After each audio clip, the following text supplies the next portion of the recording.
not afraid to garden. So today we're going to focus on the azaleas. So we're pretty much in full bloom of the spring, and these azaleas have pretty much kind of showing off this year.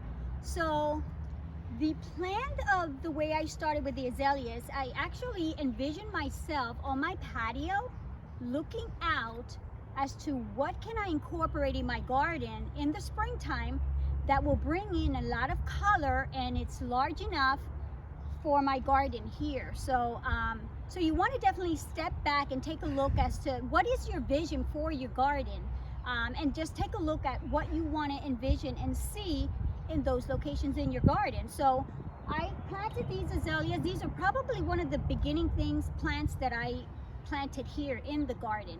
And then I envisioned it to be all the way around because I wanted to focus and just look all around the garden just from my patio to be able to see color for the springtime.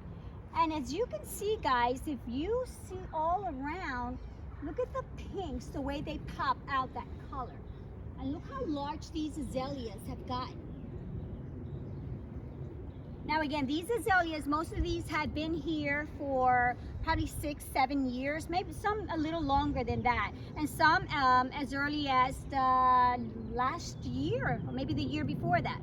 So again, azalea comes in all different types of colors, and azaleas are perennials, and they come back every year. And again, they just come in so many colors, guys, that you can choose to have just one specific color in your garden, or just a variety to try to bring out those colors. So this bed here, the reason why I have so many of these was because this bed I created before any of these other beds. I didn't have any intentions on starting the other beds, so they came in afterwards. That's why I planted these azaleas. Now these azaleas, actually these are those $10 and $15 azaleas that you purchase, those little ones that you see in the gardens. But I have a lot of patience, right? So I purchased the little ones and I planted them, and you know what, along the way I'm planting other things, I'm having a great time, I'm creating other beds, and meanwhile they're growing. And look at to the point where they have gotten, guys. So you don't have to have something instantly, that you don't have to go out and purchase this huge plant to be able to have it in your garden. If you're a gardener, you got to have patience, all right? So just keep that in mind. So let's take a walk around and just to see how, again, these plants are blooming now. They really don't require a lot of care. It's just in the beginning when you do plant them, you want to be able to water them probably for the first 2 to 3 weeks, because you want those roots to definitely grab on, and then after that you should be fine. But they should be watered at least once a week, once or twice a week, so that way you can continue to get those blooms. So the majority of my azaleas, as you guys can see, are the kind of like the hot pink, the light pinks. I have a couple of the white ones, and oh, look at this one. This is like a, I don't know if it's like a red or like a coral color right back here. Look at that color, guys. And when the sun hits it directly, that color is just beautiful. This is probably one of my favorites that I do have here. Now what I have realized, guys, is that some of these azaleas, if they're lower, so low to the ground that that branch is hitting the soil, after a while that branch will end up having roots. So a lot of the azaleas, I have actually just cut that branch because it already has that root, and then I planted them around. So this is an example of one, this tiny little one, because that means that one of my azaleas, again, on the bottom, that branch had roots, and I cut it and I planted here. So I have that one, and I have a couple of them all throughout the garden. So keep an eye on your azaleas. They may be multiplying without you even realizing it. Okay, so that's how you end up with more azaleas. But look at this one. We have to cut the grass, guys. We're letting it grow a little higher so that way we can even it out. Plus, you know, we seeded the lawn, so we're waiting for those It's growing little by little, but it's coming in. And then look at this. Look at these azaleas. These are pink and white. Look how beautiful they are. Just that color. Doesn't it remind you like cotton candy? Right? It looks like you can just pick it up from there and kind of eat it. So that's how beautiful that looks. So actually one of these on the bottom, I believe it was last year, that it ended up with those roots, and I was able to clip just a little branch of that and plant it somewhere else. So, so again, this is my vision for my garden, guys. Again, you have to see a vision in your garden in order for you to plant your flowers. Because I can go to your garden, I can help you, and I can, you know, maybe recommend certain things, but I'm not sure if that's exactly what you want in your garden. So you have to be able to have an idea of what it is that you want. Now, all the azaleas haven't flowered at the same time, so I'm waiting for some of them to bloom. Just like this pink one, again, it hasn't bloomed yet. But again, see the contrast? So I have the colors, and then I have the green that haven't flowered yet. So, you know, in between the color, I have the green. And then I want to show you another type of azalea that I have. Now these are more like exotic azaleas. So if you follow me, I can show you what those exotic azaleas look like. And their color, wait till you see this color, guys. It's amazing. That's another example of a little tiny azalea that I cut off from one of the other ones and just placed it in there. And that's why it's so tiny. So, I'll wait for it to grow. So this is the one that I was telling you guys. This one is just a little bit more exotic, but look at the color. It's orange. And these are larger blooms. See that? So these azaleas, these will cost you a little bit more. They're considered like exotic. I'll try to find out the name and put it on the bottom there. But that's what these are. These are beautiful.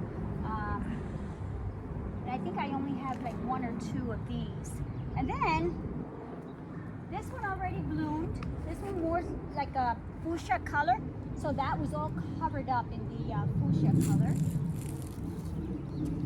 Look at this tall one. Look at this one. This is one of my oldest ones. This one had been here actually, probably one of my beginning azaleas that I planted here. But actually I trimmed this last year. I cut it back, but this was actually higher. I kind of shaped it a little bit more round. But look how beautiful that is. And then further back, you'll see more of the fuchsia color ones. And then I have the white one further up here on the other side over there. And again, more of the azaleas all the way around. So if you're looking, again, just looking around, you'll see that color. So that way you do have color in your garden. And this is just for the spring.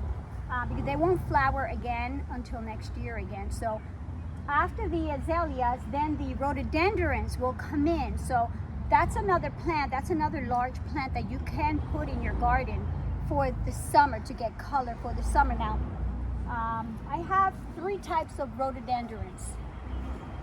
So follow me.